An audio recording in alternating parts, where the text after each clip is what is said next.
সেই মুহূর্তে কেউ মারাও যায় নাই যে গোরস্থানে নূতন করে কবর আছে। বলুন কোথায় কবর? বলুন। দরবেশের কোন উত্তর নাই, নাই, নাই। যখনই আমরা শুরু করলাম, কয়েকজন তার ফলনের উপরে পায়ের শক্ত আঙুল দিয়ে খোঁচড়াতে লাগলো। দীর্ঘদিনের পুরানো ঘর, পুরানো চেম্বার, ফলনটা টাইট হওয়ার কথা, কিন্তু এত ঢিলা কেন, লুজ কেন? আঙুল যত চালিয়ে দেয় পা তত গভীরে চলে যায়। যত গভীরে পা চলে যায়, হঠাৎ করে ভিতর থেকে লাশ পচা গন্ধ দপ করে যখন নাকে আসলো, সন্দেহ বেড়ে গেল। হাতের সাহায্যে মাটি সরাতে লাগলো। হাতের সাহায্যে কিছুটা মাটি সরানোর পরে বুঝতে পারলো, হ্যাঁ, তাদের মেয়েটা কি তার চেম্বারের ভিতরে গর্ত করে পুঁতে রেখেছেন। দরবেশকে লক্ষ্য করে বলল, ও আল্লাহর মহানবী, ও দরবেশ বান্দা, আল্লাহ, আমাদের মেয়েটা যদি স্বাভাবিক অবস্থায় মারা যাবে, তাহলে সাধারণ কোন গোরস্থানে দাফন না করে এখানে এভাবে কেন পুঁতে রেখেছেন? কোন উত্তর নাই। থরথর করে কাঁপতে লাগলো। কি হবে উপায়? নিশ্চিত ধরা পড়ে গেছে, আর বাঁচার কোন রাস্তা নাই। এখনই সমাজের মানুষ আমাকে পিটিয়ে মেরে ফেলবে। চিন্তায় টেনশনে থরথর করে কাঁপতে লাগলো। মেয়ের পরিবারের লোকজনেরা কাঁদতে কাঁদতে বাইরে বেরিয়ে এসে লোকজন জড়ো করতে লাগলো। দেখুন, এ দরবেশের কর্ম দেখুন, আমাদের মেয়েটাকে হত্যা করে নিজের চেম্বারের ভিতরে এমন করে পুঁতে রেখেছে। ও মুসলমান ভাইরা, দরবেশ যখন দেখলো চেম্বার ফাঁকা হয়ে গেছে আর মানুষজন কেউ ভিতরে নাই, মুহূর্ত মধ্যে ভিতর থেকে দরজাটা লক করে দিল। দরজা লক করে দিয়ে পরে ঘরের ভিতরে বসে পড়তে লাগলো, লা ইলাহা ইল্লা আনতা সুবহানাকা ইন্নী কুনতু মিনাজ জালিমিন।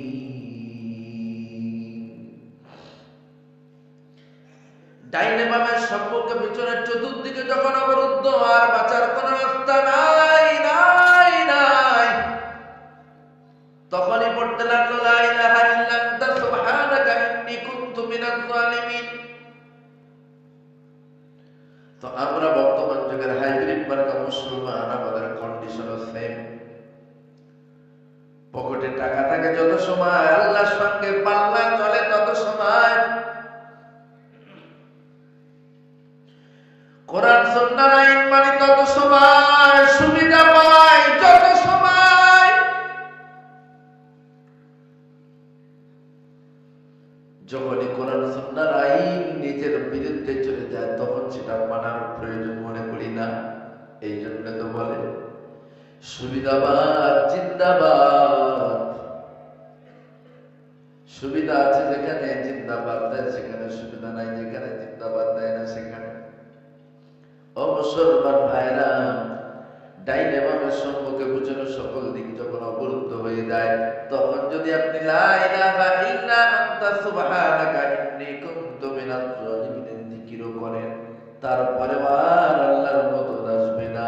হলো তাই দীর্ঘক্ষণ লা ইলাহা ইল্লা আনতা সুবহানাকা ইন্নী কুনতু মিনাজ জালিমিন পড়বার পরে দরবেশের প্রতি আল্লাহর কোনো মদদ আসলো না, বরং ক্ষণেক পরে আবারও মিস্টার ইবলিস এসে হাজির।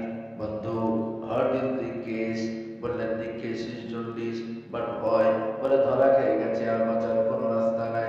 ইবলিস বলে, কে বলেছে বাঁচার রাস্তা নাই? আমি থাকতে তোমার কোনো ভয় নেই। বুঝলেন? বলে, আরে ধরা খেয়ে গেছে, সবাই জেনে গেছে আমার দ্বারা এক কুমারী মেয়ে গর্ভবতী হয়েছে, সুতরাং নিশ্চিত তারা আমাকে ছাড়বে না, তারা আমার পিঠের চামড়া তুলে দেবে। ইবলিস ডাক দিয়ে বলে, কে বলেছে বাঁচার রাস্তা নাই? আমি থাকতে তোমার কোনো ভয় নাই, তবে শর্ত হলো বন্ধু, আমি যে ফতোয়া দেব সেগুলো মানা লাগবে। ইবলিসকে লক্ষ্য করে এরপর দরবেশ বলে, আমার ধর্মের বাপ।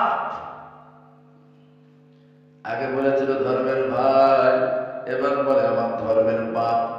কি ফতোয়া তোমার, বলো কি মানা লাগবে আমার? যা বলবা তাই শুনবো। কথা দিলাম তুমি যদি আমাকে জাহাজে বাঁচাতে পারো, এই জনরসের হাত থেকে যদি আমাকে বাঁচাতে পারো, নিশ্চিত তুমি যা বলবে আমি তাই শুনবো। সুযোগ বুঝে ইবলিসের পর দরবেশকে লক্ষ্য করে বললেন, ইমিডিয়েটলি আমার কদমে সিজদা দাও। তবে আমি কথা দিলাম যদি তুমি সিজদা দাও তাহলে হাজারো জনতার চোখকে ফাঁকি দিয়ে তাদের চোখে ধুলা দিয়ে আমি তোমাকে উড়িয়ে নিয়ে দূর দেশে চলে যাব, অন্য কোনো দেশে ছেড়ে দেব। সেখানে নতুন করে তুমি জীবন সংগ্রাম চালাবে। কেউ মারবে না, কেউ ছবে না, কেউ স্পর্শ করবে না, কেউ স্পর্শ করবে না, সকলের সম্মুখ দিয়ে তোমাকে তুলে নিয়ে চলে যাব। ও মুসলমান ভাইরা, বাঁচার তাগিদে, বাঁচার আশায় ইবলিস মুহূর্ত মধ্যে, বাঁচার আশায় দরবেশ মুহূর্ত মধ্যে ইবলিসের কদমে ধুপধাপ করে দুটো সিজদা যখন দিল, এরপর ইবলিস বলতে লাগলো, টাটা বাই বাই বন্ধু, তোমার দরকার নাই। সিজদা যখন দিয়ে দিল ইবলিসকে, ইবলিস বলল, টাটা বাই বাই, তোমার আর দরকার নেই। ইবলিস আউট, গায়েব হয়ে গেল ইবলিস। দরবেশ হাই হাই করতে লাগলো, বাইরে থেকে জনরস আওয়াজ দিতে লাগলো, দরবেশ বার হ, কটা ধানে কটা চাল দেখিয়ে দেব, বার হ। মানুষের আওয়াজে দরজা না করে চুপটি মেরে বসে আছে। জনরস দরজা ভেঙে ভিতরে প্রবেশ করলো, টেনে গেছে বাইরে বার করলো, মারতে মারতে ঘটনার স্থলেই থেকে হত্যা করলো। ও মুসলমান ভাইরা, আজ আমি আপনাদের কাছে এতগুলো কথা বলবার পিছনে কারণ একটাই, সে একজন আল্লাহর দরবেশ বান্দা, বড় আলেম বান্দা, এবং চিকিৎসা শাস্ত্রের যথেষ্ট জ্ঞান অর্জন করেছিল। তারপরেও সামান্য ক্ষণিকের জন্য সুন্দরীর রূপ লাবণ্যের প্রতি আকৃষ্ট হওয়ার কারণে ইমানটুকুকে শেষ ধ্বংস করে দিল। ইবলিস যেমন তার ইমানটাকে শেষ করে দিল, ঠিক তদ্রূপ আমার আপনার ইমান নেওয়ার ক্ষমতা ইবলিসের আছে না নাই? আল্লাহর নবী বলেন, আশ-শাইতানু জাসিমুন আলা কলবি বনি আদম, প্রত্যেকটা আদম সন্তানের কলবের চতুর্দিকে শয়তান ঘাপটি মেরে বসে থাকে। যখন এই দেখে বান্দা আল্লাহ বলা হয়ে যায়, আল্লাহর স্মরণ থেকে দূরে সরে যায়, অমনি ইবলিস আক্রমণ করে, হামলা করে তার ইমানের উপরে। যে কোনো মূল্যে তার অমূল্য ধন ইমানটাকে ধ্বংস করে দিয়ে, ইমানটাকে চুরি করে নিয়ে ইবলিস ভেঙে যায়, চলে যায়। তাই আজ আমি আপনাদের কাছে বলবো, অনুরোধ করবো, যে পেশার মানুষ হন না কেন, শ্রমজীবী হন আর চাকরিজীবী হন, ব্যবসায়ী হন, ডক্টর, মাস্টার, উকিল, ব্যারিস্টার হন, যে পেশার মানুষ হন না কেন, আল্লাহ স্মরণ আপনার জন্য মাস্ট। এনি টাইম আল্লাহ স্মরণ যদি অন্তরে রাখতে পারেন, স্পষ্ট আল্লাহ বলেন, ফাইন্নাল জান্নাতা হিয়াল মাওয়া, নিশ্চয়ই আপনি জান্নাতুল মাওয়ার অধিকারী হয়ে যাবেন। জান্নাত পেতে হলে আল্লাহ স্মরণ অন্তরে রাখার প্রয়োজন আছে না নাই? সর্বদা, এনিটাইম। আল্লাহ হতে বিচ্ছিন্ন হওয়ার কারণে, আল্লাহর প্রতি কনফিডেন্স না থাকবার কারণে, মানুষ আল্লাহকে ছেড়ে মানুষের দ্বারস্থ হওয়ার কারণে আজ আমরা লাঞ্ছিত, অপমানিত, অপদস্থ। অথচ আল্লাহর স্মরণ, আল্লাহর ভয় অন্তরে থাকবার কারণে আল্লাহর নবী ইব্রাহিম সমগ্র জাতি তার বিরুদ্ধে চলে যাওয়ার পরে আল্লাহর স্মরণ অন্তরে রাখবার কারণে আল্লাহ রাব্বুল আলামিন নবী ইব্রাহিমের জন্য অগ্নিকে জান্নাতের বাগান বানিয়ে দিলেন। অগ্নিকুণ্ড খুবসুরত জান্নাত হয়ে গেল ইব্রাহিমের জন্য। আল্লাহর স্মরণ অন্তরে রাখবার কারণে নবী ইউনূস আলাইহিস সালাতু ওয়াস সালাম ত্রিবিধ অন্ধকারের মধ্য থেকে আবারও ফিরে চলে আসলো দুনিয়া। আল্লাহ স্মরণ অন্তরে রাখবার কারণে আল্লাহ নবী ইউসুফ আলাইহিস সালাতু ওয়াস সালাম গভীর কুয়ার ভেতর থেকে বেরিয়ে এসে আবারও মিশরের বাদশা হয়ে গেল।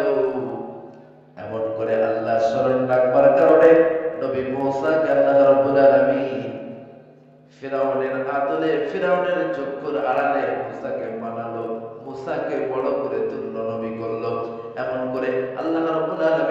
প্রতিটা বান্দার জন্য এখনো তিনি ইহসানওয়ালা, ইনসাফওয়ালা।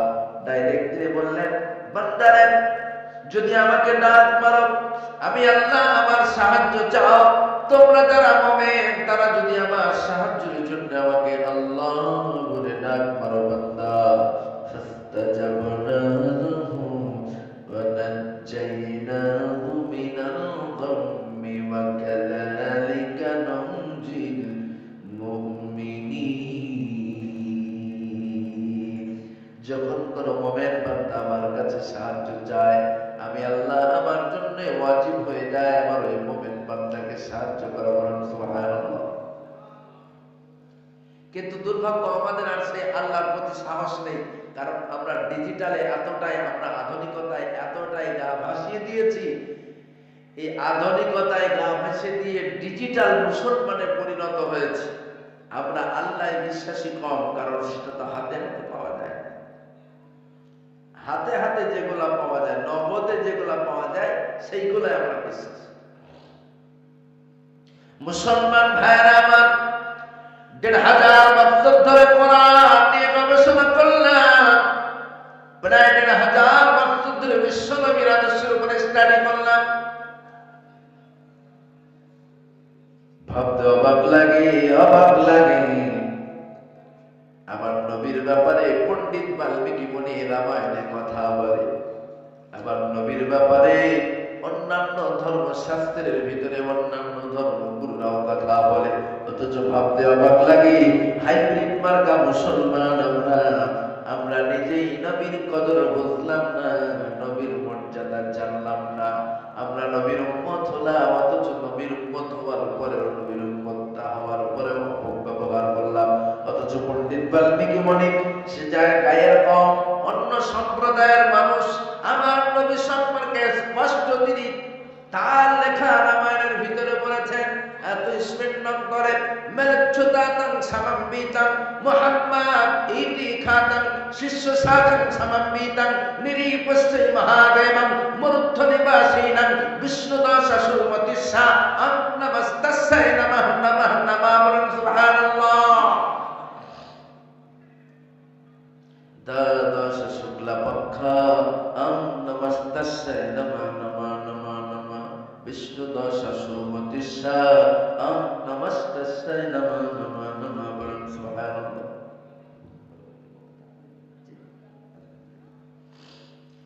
মুসলমান ভাইরা আমার, যে আলোচনায় ছিলাম, আজ আমি আপনাদের কাছে বলতে চাই, আল্লাহ রাব্বুল আলামিন আমাদেরকে আশরাফুল মাখলুকাত করেছেন।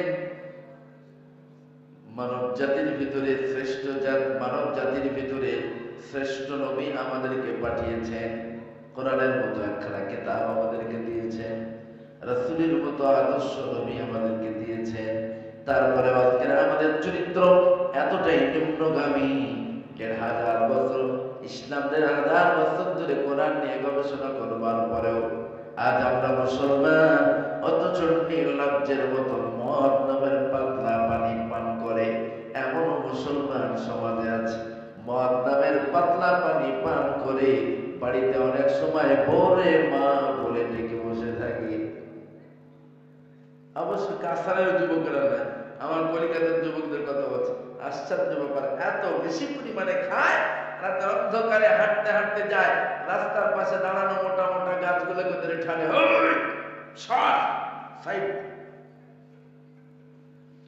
মানে মদের উপরে গাছকেও মানুষ দেখে। এত গেলা গেলে মদের উপরে নিজের স্ত্রীকে বলে, ওরে অমুকের বেটি, তোরে ৩ তালাক আর তোর মায়ের ৯ তালাক। What is this? শুনলাম, থমকে দাঁড়িয়ে। বউ যদি তালাক যোগ্য অপরাধ করে, বউরে তালাক দেওয়ার অধিকার ইসলাম তোমাকে দিয়েছে, কিন্তু তার মায়ের ৯ তালাক দেওয়ার অধিকার তোমার কোন বাবা দিয়েছে? মহিলা তখন সুর করে কাঁদে আর বলে, হুজুর, এমন যে জীবনে কতবার বলেছে তার কোনো গুণাগাথা নাই। আমি বলি, তারপরে তুমি তার ঘর করো বলে কি করবো, উপায় নাই। বাবা গরিব মানুষ, যদি বাবার বাড়িতে চলে যায়, দ্বিতীয় জায়গায় বাবা বিয়ে দেবে এমন সমর্থন বাবার নাই। এই হচ্ছে আমাদের মুসলমানদের বাড়ি। আমার ভাইরা, আলহামদুলিল্লাহ, আমি বলেছি দীর্ঘক্ষণ আপনাদেরকে বিরক্ত করব না। অলরেডি আমার পরের বক্তা মঞ্চে চলে এসেছে।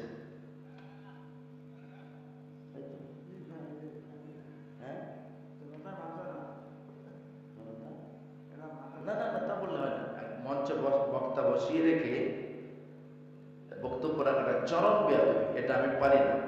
আপনারা, তিনি যেহেতু মঞ্চে এসে গিয়েছেন, তার মূল্যবান বক্তব্য আপনারা ধীরে স্থির ভাবে শ্রবণ করবেন, আমার জন্য দোয়া করবেন।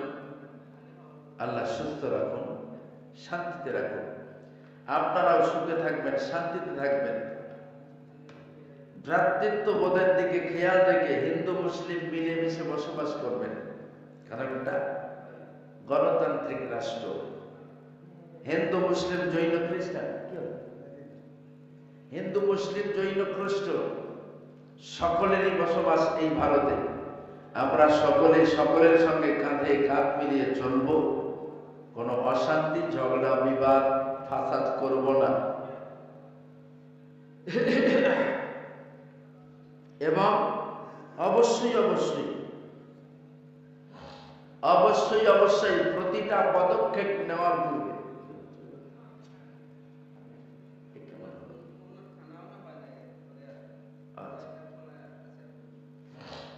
যাই বাবা, আবার মঞ্চ বক্তাকে এনে আবার চলে যাচ্ছেন। যাই বাবা, হায়াত একটু বেড়েছে, আমার বক্তার হায়াত একটু বেড়েছে, অর্থাৎ উনি এসেছিলেন, তারপরে ওনাকে আবার খাওয়ানোর জন্য নিয়েছেন।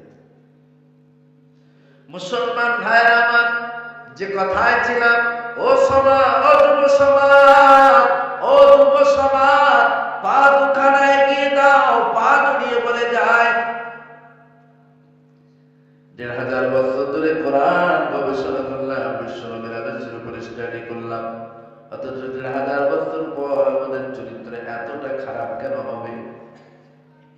আমরা যদি কোরআন সুন্নাহ অনুযায়ী দিন যাপন করতে পারি, রাসূলের আদর্শের মাপকাঠি অনুযায়ী যদি আমরা আমাদের জীবনগুলোকে গঠন করতে পারি, আল্লাহর কসম, এই পৃথিবীর অন্য সম্প্রদায়ের মানুষ যারা আছে, তারা আমাদের কদম থেকে ধুলা নিয়ে কপালে তিলক দেবে, সন্দেহ নাই।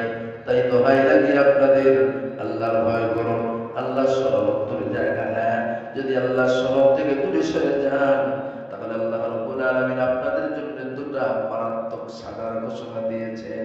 পারা নাম্বার 16, পৃষ্ঠা নাম্বার 19, সূরার নাম সূরা তাহা, আয়াত নাম্বার 123 ও 24।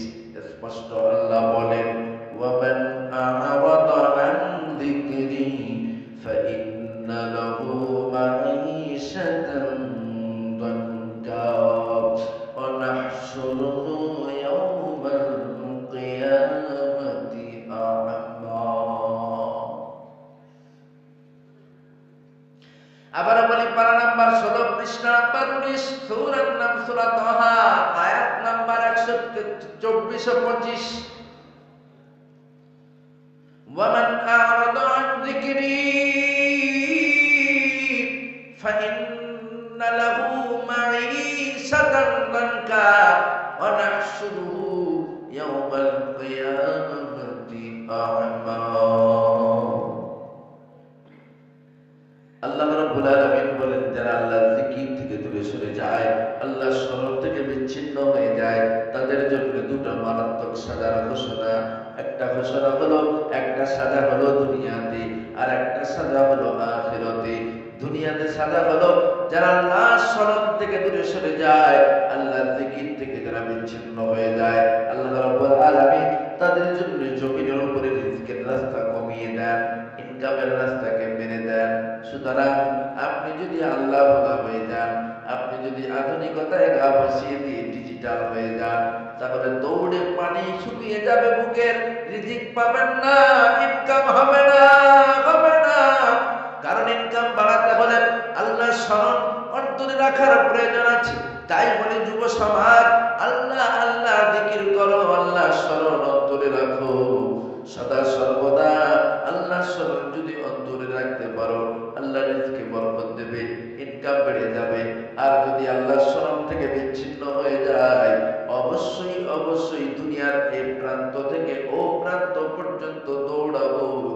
তারা পারি কোনো নিশানা পাবো না। এটা হলো আমার আল্লাহর ঘোষণা। নাম্বার 2, 2 নাম্বার সাজা হলো ওয়ানাহশুরুহু ইয়াওমাল কিয়ামাতি আ'মা।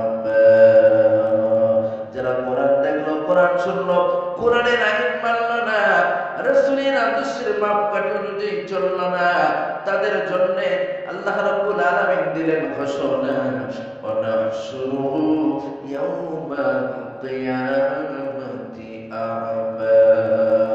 কিয়ামতের দিন আমি আল্লাহ রাব্বুল আলামিন তাদেরকে অন্ধ করে কবর থেকে তুলব। যখন তাদেরকে কবর থেকে অন্ধ করে তুলব, তারা তখন বলবে ক্বালা রাব্বি লিমা হাসারতানি আ'মা ওয়াকাদ কুনতু বাসীরা। ওয়া রাব্বুল আলামিন, আল্লাহ আমরা তো দুনিয়াতে অন্ধ ছিলাম না, আমাদের চোখ ছিল বিধায় কলিকাতা থেকে কাছাড়ে আসতে পেরেছিলাম। ওয়া রাব্বুল আলামিন, আজকে কেন আমাদেরকে অন্ধ করে কবর থেকে তুললেন? তখন আল্লাহ রাব্বুল আলামিন স্পষ্ট বলবেন, বান্দা আমি তোদেরকে কোরআন দিয়েছিলাম, কোরআনের ভিতরে তোদের জন্য বিধি নিষেধ বেঁধে দিয়েছিলাম, কোরআনের ভিতরে তোদের জন্য দুনিয়াতে কিভাবে চলবি তার দিক নির্দেশনা দিয়েছিলাম, কিন্তু তোরা কোরআন মানুষ নাই, কোরআন দেখিস নাই। এই কারণে আমি আল্লাহ রাব্বুল আলামিন, তোরা যেহেতু আমার কোরআন ভুলেছিস, আমি আল্লাহ আজকে তোদের ভুলে গিয়ে তোদেরকে অন্ধ করে দিলাম। নাউজুবিল্লাহ। সুতরাং ভাইরা আমার, সমাজ আধুনিকতায় বাঁকা ভাসিয়ে লাভ নাই, লাভ নাই। ফিরে আসুন, নবীর আদর্শের মাপকাঠি অনুযায়ী চলুন, সাহাবা কেরামদের মতো জীবন গড়ুন। যদি সাহাবা কেরামদের মতো জীবন গড়তে পারেন, আল্লাহর কসম, আল্লাহর কসম, পৃথিবীর মানচিত্রে এমন কোন দুর্বাদন নাই যারা মুসলমানদেরকে বেইজ্জতি করতে পারে। বরং আপনি যদি আল্লাহর হয়ে যান, আপনি যদি আল্লাহওয়ালা হয়ে যান, নবীর তরিকায়, নবীর আদর্শে, নবীর রিসালাতের উপরে যদি আপনি প্রতিষ্ঠিত হতে পারেন, পৃথিবীর মানচিত্রে মুসলমানের দুশমন যারা আছে তারা ধ্বংস হয়ে যাবে। আপনি যেমন আছেন তেমনই থাকবেন ইনশাআল্লাহ।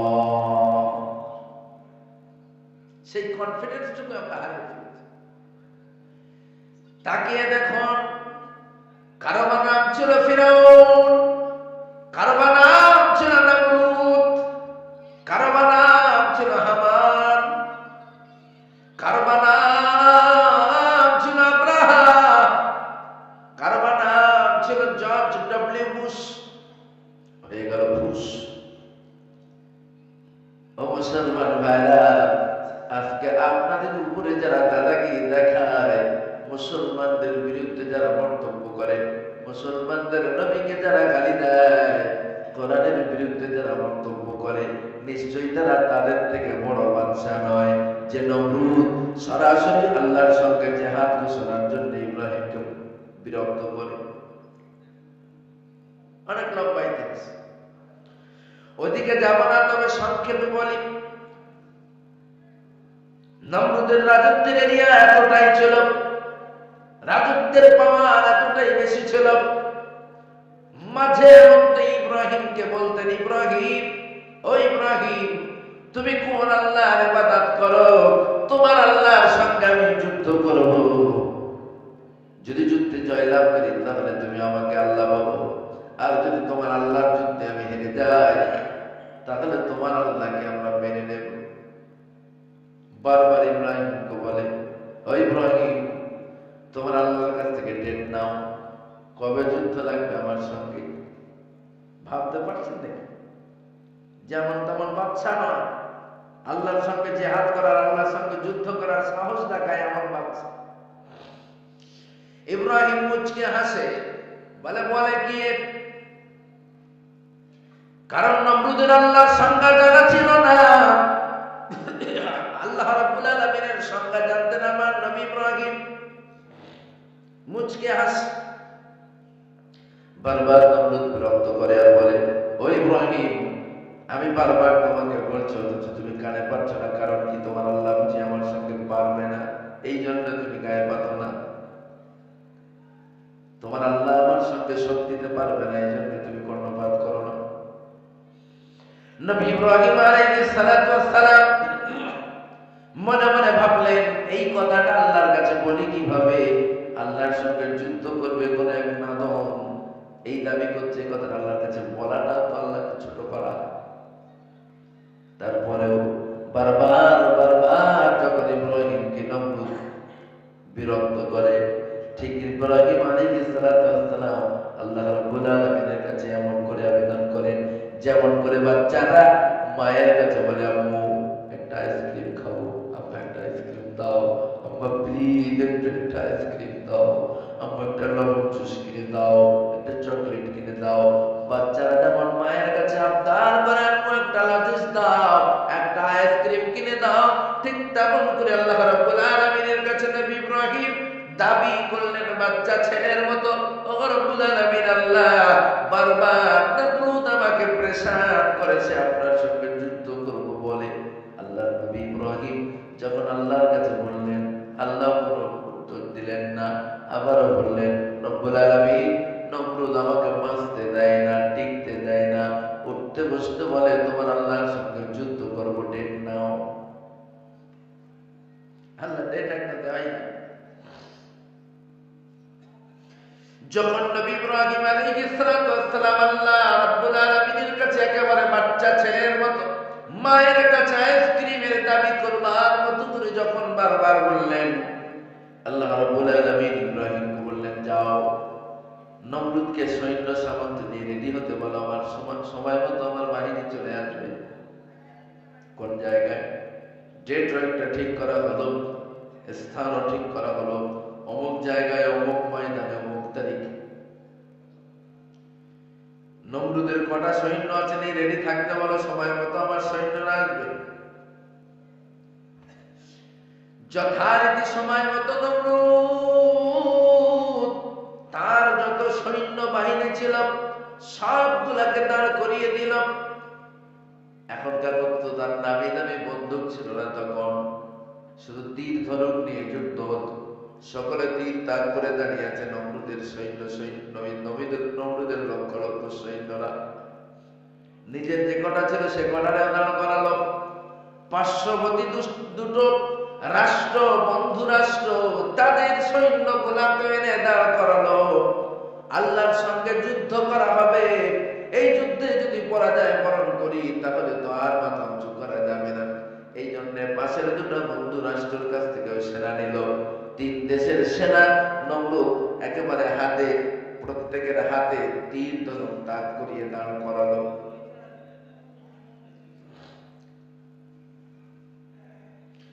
ওদিকে নমরুদ ইব্রাহিমকে ডেকে বলে, ইব্রাহিম, ও ইব্রাহিম, কই তোমার আল্লাহর সেনাবাহিনী কই?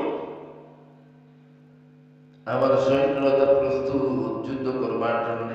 তোমার আল্লাহর সৈন্য এখন আসে না, কারণ বুঝেছি তোমার আল্লাহ বুঝি ভয় পেয়ে গেছে, ওই জন্যই সেনা পাঠায়।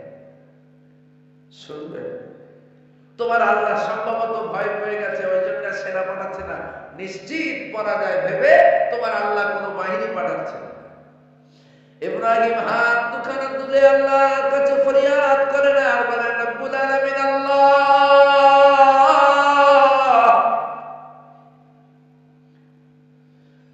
আমাকে বেউজ্জতি করবার পূর্বে নমরুদের গোষ্ঠী সুন্দর ধ্বংস করে দেন। আমি তো জানি নমরুদের এই সৈন্যদেরকে মারার জন্য আপনাকে আসমান থেকে ফেরেশতা পাঠানো লাগবে না। আপনি এত বড় কুদরতালা, এত বড় পাওয়ারফুল আল্লাহ, এত বড় পাওয়ারফুল আপনি আল্লাহ। নমরুদের গোষ্ঠী শুদ্ধ ধ্বংস করতে আপনার ফেরেশতা নাযিল করা লাগবে না। ক্ষুদ্র ক্ষুদ্র কিছু প্রাণী পাঠালেই তো হয়ে যায়। এমন করে ইব্রাহিম যখন চোখের পানি ছেড়ে দিয়ে কাঁদে, আসমান থেকে কালো মেঘের মতো একটা বিশাল দল ভেসে ভেসে আসে। যখন দেখলেন আসমান থেকে কালো কিছু আসে, নমরুদ বলে, কই তোমার আল্লাহর সেনাবাহিনী? বলে, ওই আসছে সেনাবাহিনী, সেই দেখো। গাঢ় কালো মেঘের মতো একটা মেঘ আকাশ থেকে যেন ভেসে ভেসে আসছে। নমরুদ থেকে বলে, তোদের যে আকাশে মেঘ এসছে, পানি আসবে, বৃষ্টি আসবে। ইব্রাহিম বলে, একটুখানি অপেক্ষা করো, কটা ধানে কটা চাল বুঝিয়ে দেবে, বৃষ্টি আসছে না কি আসছে দেখো। ক্ষণিক পরে বিরাট মশা বাহিনী নিচে নামলো। কামান দাগা লাগলো না, ফারিস্তাদেরকে এসে ঢাল তরোয়ার নিয়ে যুদ্ধ করা লাগলো না। ক্ষুদ্র ক্ষুদ্র কিছু মশা আসমান থেকে পাঠিয়ে দিয়ে আল্লাহ রাব্বুল আলামিন বললেন, যাও নমরুদের সেনাদের প্রত্যেকের মগজের ভিতরে ঢুকে যাও। কারো বা নাক দিয়ে একটা ঢুকলো, কারো বা কান দিয়ে একটা ঢুকলো, নাক দিয়ে কান দিয়ে গাল দিয়ে মশা ভিতরে ঢুকে প্রত্যেকটা সেনার মগজগুলাকে কুড়ে কুড়ে কুড়ে কুড়ে এমন করে খেয়ে ফেলেছে। সেনা তাক করে তীর তরোয়ার নিয়ে দাঁড়িয়ে আছে, তীর তাক করে দাঁড়িয়ে আছে। যেভাবে আস্তে আস্তে মশা দল মগজের ভিতরে ঢুকে মগজগুলাকে খেয়ে মগজ শূন্য করে দিয়েছে, এমন কায়দায় প্রত্যেকটা সেনা দাঁড়িয়ে আছে বটে, বাট আর নড়াচড়া করার শক্তি নেই। যেরকম সুবহানাল্লাহ। প্রত্যেকটা সেনাই জড় পদার্থে পরিণত হলো। কার কোথায় ছিল? একটা এসে মেরেছে এক লাঠি মটকায়, একটা যখন পড়লো হুড় হুড় করে লক্ষ লক্ষ সেনা সব ভূমিতে গড়িয়ে গেল। ও মুসলমান ভাইরা, বলুন তো দেখি সেই আল্লাহ আজও বেঁচে আছে নাকি নাই? আগের মতো আছে নাকি একটু বড় হয়েছে? হ্যাঁ, অনেক দিনের কথা মনে হয় একটু পাওয়ারলেস হয়েছে। আগের মতো আছে? আগের মতোই আছে। আল্লাহ যদি আগের মতো থাকে, আমাদের পরিণত এতটা মন্দ কেন?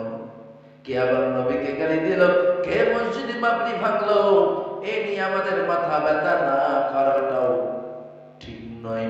বরং আমাদের কাজ হলো আল্লাহকে খুশি করা, আল্লাহকে রাজি করা। আমরা যদি আল্লাহ হয়ে যাই, আল্লাহ হয়ে যায়। আমরা যদি হালাল খাদ্য ভক্ষণ করে আল্লাহ রাব্বুল আলামিনকে সিজদা দিয়ে ডাক মেরে বলি আল্লাহ, স্পষ্ট আল্লাহ বলেন, কি চাও বান্দা? বলে উত্তর দিতে আমার দেরি নাই। বলুন সুবহানাল্লাহ। প্রিয় ভাইরা আমার, গোষ্ঠী শুদ্ধ নমরুদের সব সৈন্য যখন ধ্বংস হয়ে গেল, এরপর নমরুদ যখন দেখলো সব সৈন্য ভুলুণ্ঠিত, সব সৈন্য ভূমির উপরে পড়ে গেল, এরপরে তো পালা আসছে আমার, সুতরাং দৌড়ে পালায়। তাড়াতাড়ি রাজপ্রাসাদের ভিতরে ঢুকে গেল। নমরুদকে লক্ষ্য করে একটা মাত্র ল্যাংড়া মশা নমরুদের দিকে এগিয়ে গেল। নাকের ভিতর থেকে মগজে ঢুকলো। কুড়কুড় কুড়কুড় করে মগজ যখন খেতে শুরু করলো, যন্ত্রণায় নমরুদ এভাবে মাথায় আঘাত করতে লাগলো। যখনই মাথায় আঘাত করে তখনই যন্ত্রণা একটু কমে, আঘাত করা বন্ধ করে দেয়, আবার যন্ত্রণা বাড়ে। নিজে আর পারলো না, পাশে ডাইনে বামে পেয়াদা যারা ছিল বললো, আমার মাথায় মারতে থাক। এভাবে অটোমেটিক্যালি নমরুদের মাথায় যখন মারে যন্ত্রণা একটু কমে, আর যখনই মার বন্ধ করে দেয় তখনই আবার যন্ত্রণা বেড়ে যায়। মারতে মারতে হাত দিয়ে যখন মারতে শুরু করলো, নমরুদ নিজেই বলল, ওরে হাত দিয়ে হবে না, জুতা দিয়ে মার। আমরা যেমন কমফোর্টেবল জুতোগুলো পরি, যথেষ্ট নরম, তখন তো এত উন্নত জুতো ছিল না, জুতো ছিল সব কাঠের খড়ম। ওই কাঠের খড়ম দিয়ে অটোমেটিক্যালি ফিরতে লাগে। যারা বেটার দায়িত্ব দিয়েছে সে বেটার ঘুম তো হারাম। এখন বাদশার হুকুম, 24টা ঘন্টা জুতো বেটা। মারতে মারতে সে যখন ঘুমের ঘরে একটু আসতে মানে, কি করিস, জুতা মারিস না কেন? রাগের মাসে একটু জোর করে যখন আঘাত দিল, হঠাৎ করে দেখা গেল নমরুদের মগজ শূন্য হয়ে গেল। নমরুদ জনমের মতো কলিজা, জনমের মতো বিদায় নিল। এই জন্য কবি বলেন, ইসলামের এই দুশ্মনেরা হয়ে যাও সাবধান, নইলে জুতার বাড়ি খাবে হারাবে সম্মান। মুসলমানের দুশ্মনেরা হয়ে যাও সাবধান, নইলে জুতার বাড়ি খাবে হারাবে সম্মান। নমরুদ খোদার সাথে নমরুদ বেয়াদবি করেছে, নমরুদ খোদার সাথে বেয়াদবি করেছে, তাই তো তার নাকের ভিতর লম্বা মশা ঢুকিয়েছে।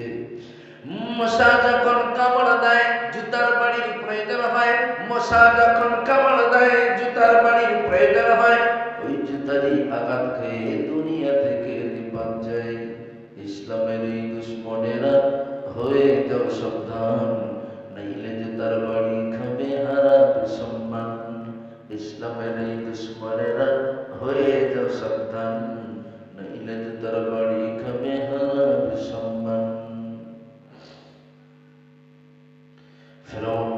ফেরাউন মুসার সাথে বেয়াদবি করেছে, ফেরাউন মুসার সাথে বেয়াদবি করেছে, তাই তো তাকে দুনিয়ায় ডুবিয়ে ফেলে মেরেছে। মরার সময় ফিরাউন বাঁচাও বাঁচাও বলেছে, মরার সময় ফিরাউন বাঁচাও বাঁচাও বলেছে, জিবরিল আমিন তাহার মুখে কাদা ছড়ে মেরেছে। ইসলামের এই দুশ্মনেরা হয়ে যাও সাবধান, নাইলে জুতার বাড়ি খাবে হারাবে সম্মান। মুসলমানের দুশ্মনেরা হয়ে যাও সাবধান, নাইলে জুতার বাড়ি খাবে হারাবে সম্মান।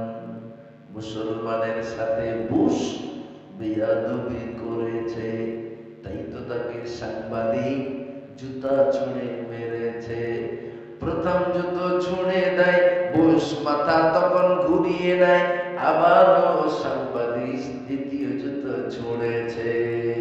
ইসলামের এই দুশ্মনেরা হয়ে যাও সাবধান, নাইলে জুতার বাড়ি খাবে হারাবে সম্মান। মুসলমান ভাইরা আমার, মুসলমানদেরকে বেইজ্জতি করে কেউ সম্মানী হতে পারবে না, মুসলমানদেরকে আঘাত করে কেউ বড় হতে পারবে না। তবে দায়িত্ব হলো আমাদের আল্লাহ ওয়ালা হয়ে যাওয়া, আল্লাহ ওয়ালা হওয়ার অর্থাৎ হালাল খাদ্য ভক্ষণ করা, আল্লাহর বন্দেগী করা, আল্লাহর দাসত্ব করা, আল্লাহ রাব্বুল আলামিনের আদেশ নিষেধগুলোকে মান্যতা দেওয়া। রিজকের জন্য বান্দার কাছে হাত না বাড়িয়ে আল্লাহর কাছে হাত বাড়ানো, কারণ আল্লাহ স্পষ্ট বলে, বান্দা দুনিয়াতে তোমার যত সমস্যা, সব সমস্যার মূলে আছে পেট সমস্যা। এই পেট সমস্যার জন্য তুমি মিথ্যা বলো বান্দা, এই পেট সমস্যার জন্য তুমি মানুষ হত্যা করো বান্দা, এই পেট সমস্যার জন্য তুমি একে অপরের সঙ্গে বিবাদ লাগাও বান্দা, অথচ তোমার পেট সমস্যার মূলে আছে আমি আল্লাহ। বলুন সুবহানাল্লাহ। কোরআন শরীফ পারা নম্বর 21 পৃষ্ঠা নম্বর 13, সূরার নাম সূরা লোকমান, আয়াত নম্বর 34 34। সূরা লোকমানের 34 তথা শেষ নম্বর আয়াত স্পষ্ট আল্লাহ বলেন, ইন্নাল্লাহা ইনদাহু ইলমুস সাআহ ওয়া ইউনাজ্জিলুল গায়থ ওয়া ইয়ালামু মা ফিল আরহাম ওয়া মা তাদরি নাফসুম মাযা তাকসিবু গাদা ওয়া মা তাদরি নাফসুম বিআইয়ি আরদিন তামুত। একটা আয়াতে আল্লাহ 5টা বিষয়ের কথা উল্লেখ করেছেন। নাম্বার 1, কিয়ামত কবে হবে। নাম্বার 1, কোন জায়গায় কতটা বৃষ্টি বর্ষণ হবে।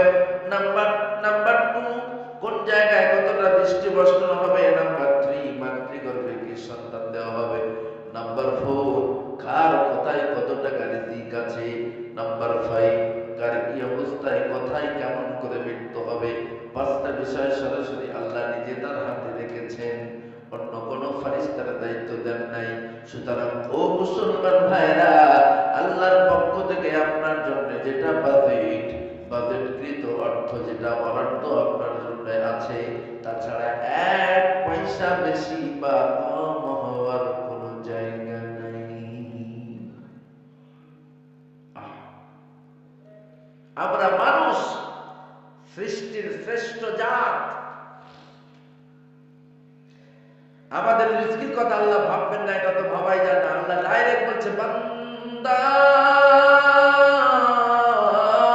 তুমি জানো না প্রশান্ত মহাসাগরের গভীর তলদেশ থেকে এই রাতের অন্ধকারে 2টা 1:30 বাজতে যায়, 1টা বাজতে যায়। এই রাতের গভীর অন্ধকারে তোমরা বিছানার ভিতরে থাকো, কম্বলের নিচে থাকো, কিন্তু রাতের 1:30 বাজে, 2 বাজে গভীর সমুদ্রের তলদেশ থেকে, প্রশান্ত মহাসাগরের 36,000 ফিট তলদেশ থেকে ক্ষুদ্র একটা পানির পোকা, যেটা দুর্বীক্ষণ যন্ত্র ছাড়া তোমার নজরে আসবে না বান্দা, ওই ক্ষুদ্র পোকাটা যদি আমাকে আল্লাহ বলে ডেকে বলে, আল্লাহ আমার খাবার দাও, আমি বড় ক্ষুধার্ত, বলে বান্দা দুনিয়ার সব রাজা বাচ্চারা ঘুমিয়ে যায়, আমি আল্লাহ ঘুমাই না, ওই গভীর রজনীতে আমার ক্ষুদ্র পোকাটার গালেও খাবার পৌঁছে দিই। বলুন সুবহানাল্লাহ। আওয়ালাম ইয়ারাউ ইলা আত-তাইরি ফাওকাহুম সাফাতিন ওয়া ইয়াকবির মা ইউমসিকুহুন্না ইল্লার রাহমান।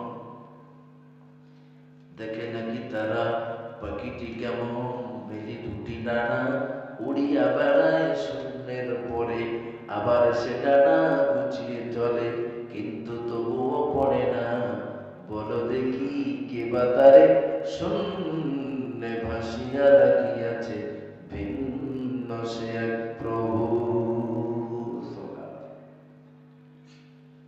কলিকাতা থেকে শিলচর বা গুয়াহাটি থেকে শিলচর আসতে বিমানে করে আমাদের আনার জন্য কত বড় বড় ডানা, কত বড় বড় পাখার প্রয়োজন, হাজার হাজার লিটার পেট্রোল যায়।